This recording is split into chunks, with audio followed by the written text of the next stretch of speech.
Welcome to Emotional Readiness Series, Session 2.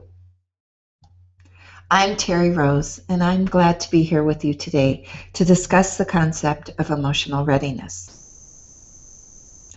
In our last session, we looked at the concept of school readiness and how, using kindergarten teachers' perspective, we can see how school readiness, what teachers want young children to be prepared to do, really has to do with emotional readiness. That is, are children prepared to be in social situations with other children? Are children are prepared to follow teachers' instructions and to pay attention? Are children prepared to be excited and intrigued by activities? We use Think Like a Freak, the concepts from the authors of Freakonomics, to reframe the question about how do we get more children ready for kindergarten, to reframe it as, how do we make it easier for children to be ready for kindergarten? How do we make it easier for children to be emotionally ready? And that's really the focus of not only today's part in the series, but also in the work that we'll do throughout the series. How do we make it easier for children to be emotionally ready? And if we start in the very beginning, we can ask the question, can a baby be emotionally ready? How early can we see this readiness concept if we are going to promote it, particularly for those working in early childhood development? What I'd like to do is to show you a video clip that is available on YouTube. In fact, all of the video clips used throughout the series are available in YouTube, so that you can go onto YouTube, find these videos, replay them, work with colleagues, and really have access to discussing and being investigative about this concept of emotional readiness. This video was originally posted on YouTube by a father who was interested in sharing his child's development with his relatives that were living in Europe. It was also picked up several years ago, probably 6 or 7 years ago, by a company and used in a commercial. So let's take a look at Ethan and keep in mind the concept of emotional readiness.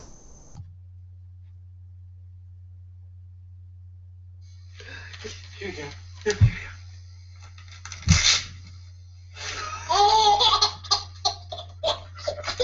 Whoa!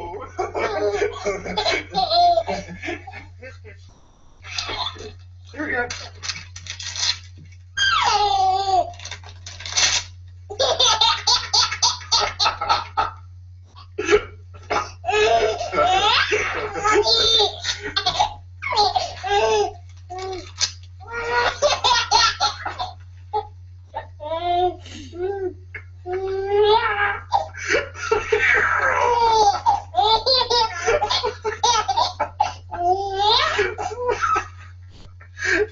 Here, have some more.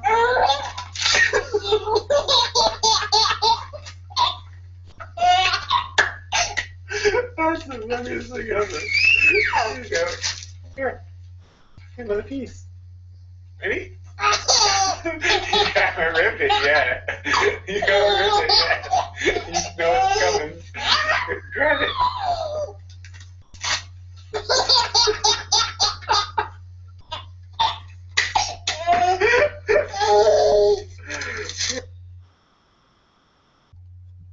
So that's Ethan. And if we look at Ethan and capture that moment, he's probably somewhere between 6 and 7, 8 months old. We think of the concept of emotional readiness, and we wonder, if I asked you, will Ethan be ready for kindergarten? And why would we say at 7 or 8 months old, barring any major event in his life, why would we expect Ethan to be ready for kindergarten?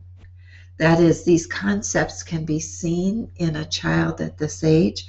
What is it about Ethan and his interaction with his dad that lets us know that he is on the track, he's on the path for being ready for kindergarten? If you are doing this in a group or individually, what I really encourage you to do is not only to view this video, but actually to go back and review it and to think about what are the skills, what are the capacity, what are the abilities that we can see in this very brief clip in Ethan that would demonstrate his emotional readiness, his emotional health, his abilities that we would see as important for kindergarten or school readiness. What are they? And actually to list all of those. It might seem silly to put things down as simple as eye contact with his dad. That would be one example of one of the skills that we see because it seems so obvious. But what's important is to take those skills that are so obvious in this video clip with Ethan and really start making your own list. It helps you see from your perspective, how do you look at this interaction? What are the things you pull out? And as we look at the larger list, it might indicate the things that you naturally look at and the things that maybe perhaps you haven't thought about developing or encouraging in very young children. No matter the age of the child that you work with, these concepts and skills really get laid very early in a child's development and can be encouraged very early in a child's development. If you need to pause, please pause. You can go back either through this video and rewind and watch Ethan, or you could do it on the YouTube channel as well. So after you've made your list, what I'd like you to do is to look at your list, and I'm going to talk about three main concepts. See the list that you have, which concepts your list or the items on your list fit into. So the first concept is the ability to form and maintain secure, stable, consistent relationships. And if we look at Ethan's ability to form and maintain a relationship with his dad, we are looking for things like eye contact. We actually don't know, we don't see dad on camera, but we know exactly where dad is based on Ethan's consistent eye contact that he's making with dad. We look at Ethan's interactions, his ability to share joy, as a way of developing relationships. He's always referencing his dad. We can see his calmness in his relationship with his dad, that this is an easygoing moment, that he's really engaged, taking turns, able to communicate with dad, to start an activity, to be engaged in that activity, and to share that activity with dad. So we see this concept of forming and maintaining relationships as critically important to the later readiness that we're looking at in kindergarten, to the ability of children to form relationships with their peers and their teachers. Look across your list, look at those specific skills that you listed that are related to relationship building. The second set of skills that we're interested in is the ability to experience, express, and regulate emotion. So we see this joyful experience and expression of his experience that Ethan has with his dad, the sheer laughter, his ability to share that, to be in the moment. We also see that Ethan laughs and then pauses and laughs and then pauses. It's much like going and seeing a comedian, that they give you a punchline, then they do the build up to the story, and then the punchline. That's a natural process of regulating emotion. It isn't laugh, laugh, laugh, laugh, laugh without stopping. It's laugh, pause, laugh, pause, laugh, pause. That is the essence of emotional regulation, and that we're able to see that Ethan expresses that joy, takes a break, expresses the joy, takes a break.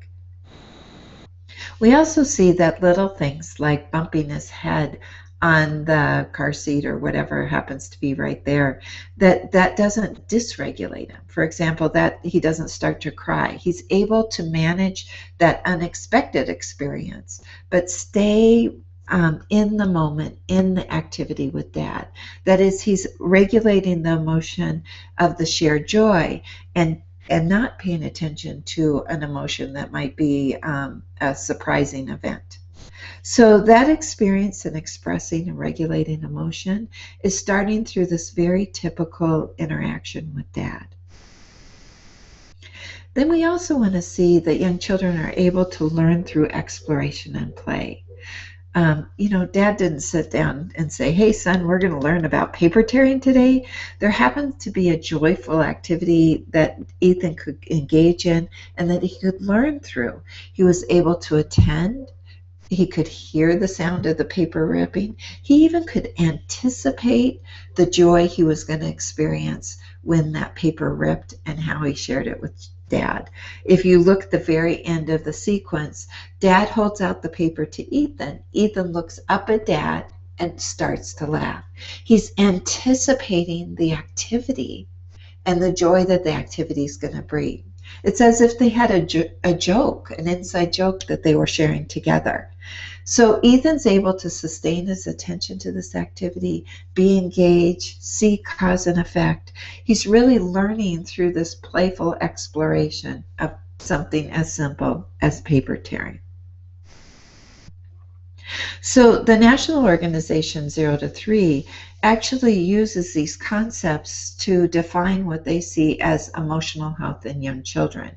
The ability to form and maintain secure relationship, the ability to express and experience and regulate emotion, and the ability to learn through exploration and play is really at the heart of what we see as emotional health or emotional readiness.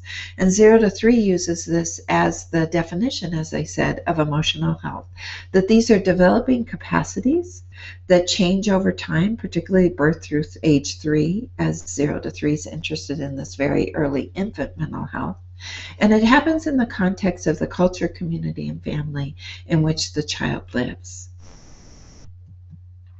So emotional readiness, emotional health, the ability to form and maintain relationships, the ability to express, experience, and regulate emotions, and the ability to learn through exploration and play is the foundation for that happens from the very, very beginning.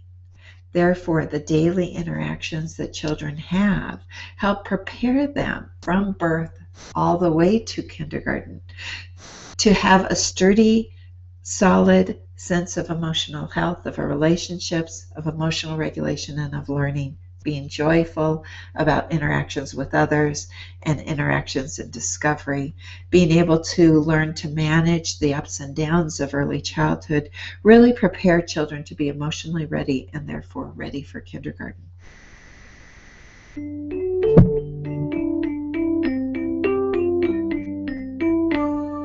Thank you for joining us for part 2 in the series on emotional readiness.